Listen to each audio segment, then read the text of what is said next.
Follow all Moasers news on his website, www.moasers.com.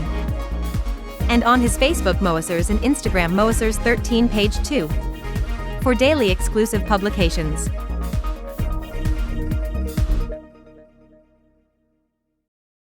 Hello and welcome, dear Moisture followers, for that new Moisture Monday essential video.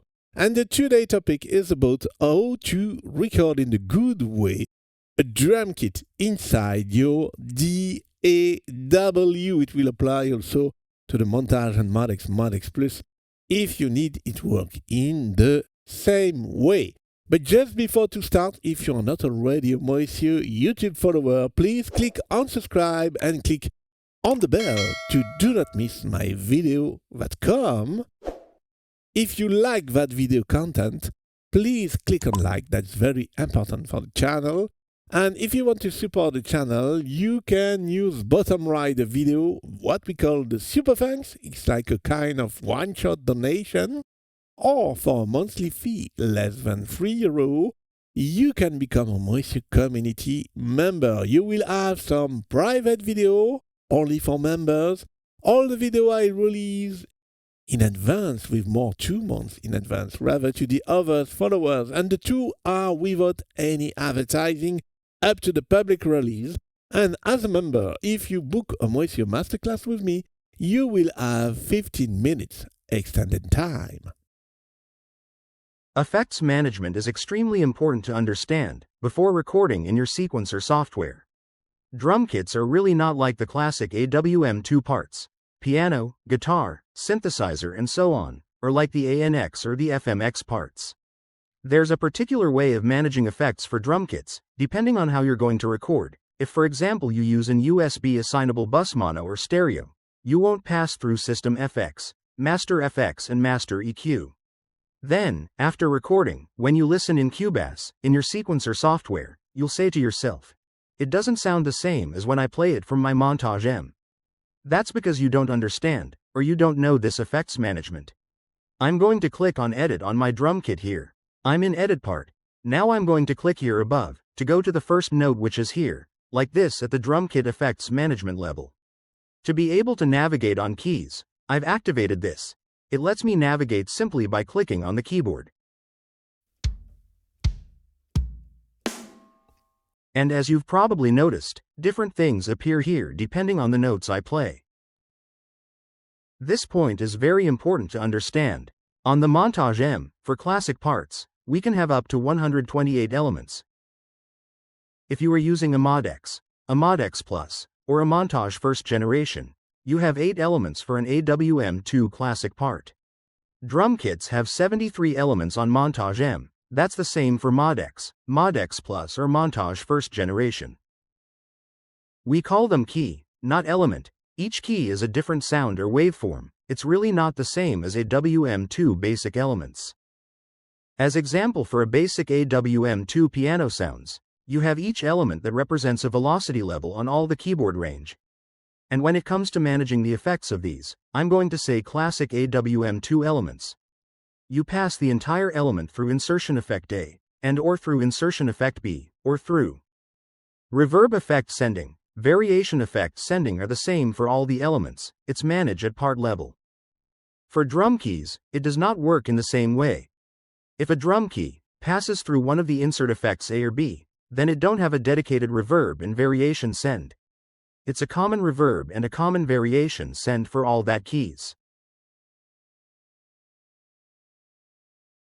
On the other hand, if I set through, I don't pass through the insertion effects, and these two boxes appears. This means that I can define exactly how much reverb sending and variation sending I'm going to apply to this key.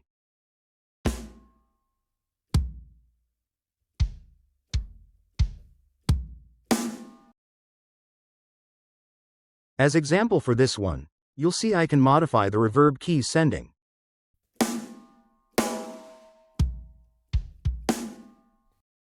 And you see that I have different values. I could do the same thing with the variation sending.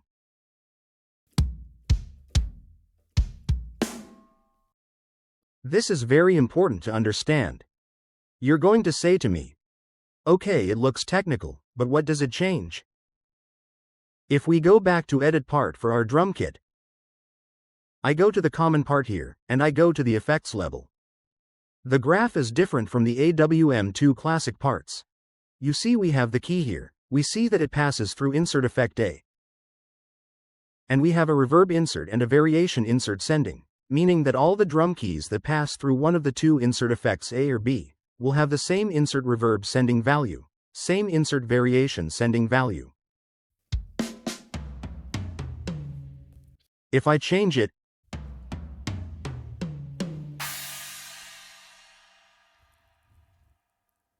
it's exactly the same value for all these keys that passing through the insertion effects, whether it's insert effect A or insert effect B.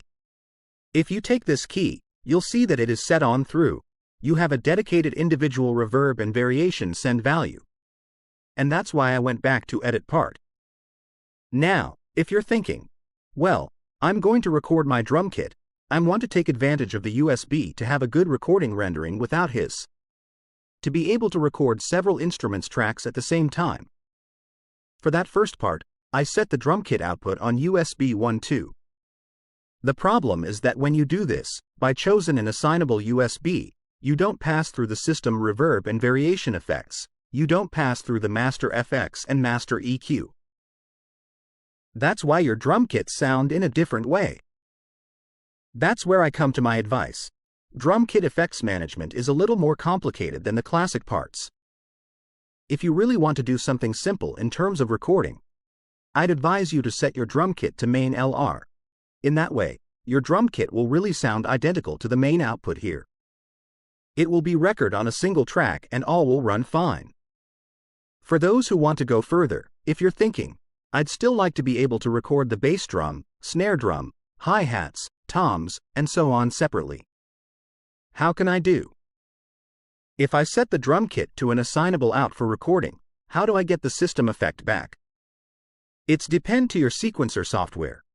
You need to add to your project 2 effects tracks for reverb and variation alias. It's not the simple way. This way is a little busier, but a bit more airy to mixing work, to really do what you want afterwards in your mix. In that case, do not set the part output to USB assignable stereo bus, because you're going to have all the keys on the same track. Let me explain. If you really want to do separate things, no need to make record each track one after the other, in which case look at the drum kits. I come back to LR for that. It'll be easier to see. There's a setting at the bottom called drum. This setting is extremely important when you want to record a drum kit as separate tracks in your sequencer software. When you set drum here, the output returns to the drum key elements. Here nothing happens because I'm still passing through insert effects. If I choose a drum key that doesn't pass through insert effects, we have a new output assignment, because we've chosen drum, and here the idea is really to set dedicated buses. This key will go on a dedicated bus. So here we'll perhaps go for mono. Here we going to do like if we put in place a dedicated mic on the snare drum, a dedicated mic on the Charlie or 2 overheads, or 1 on the bass drum. In the idea, you need to know which instruments are playing in your drum kit. Let's remove the insert effect. Now we can really record on a separate dedicated bus. Then, you'll recreate everything in the sequencer software, for system and master effect management, and for insertion effect A and B too.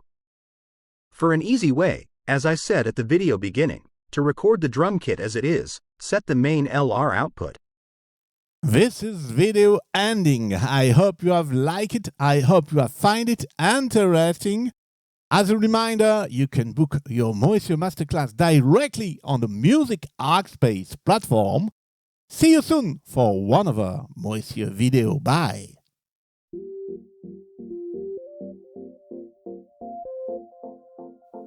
Would you like to discover, learn, or improve your knowledge of your Yamaha synthesizer or stage keyboard?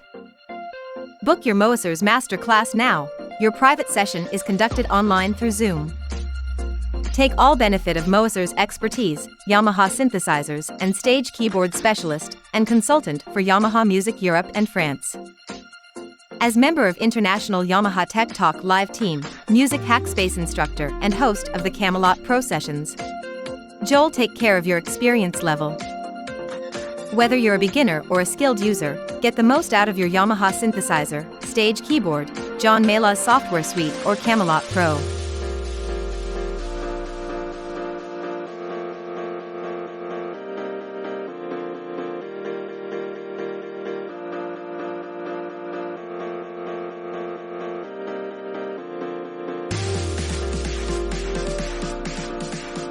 Book your session for your personal Moasers one-to-one session.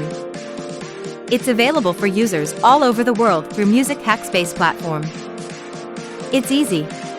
Select your date and time from the Moasers calendar available slots on your time zone.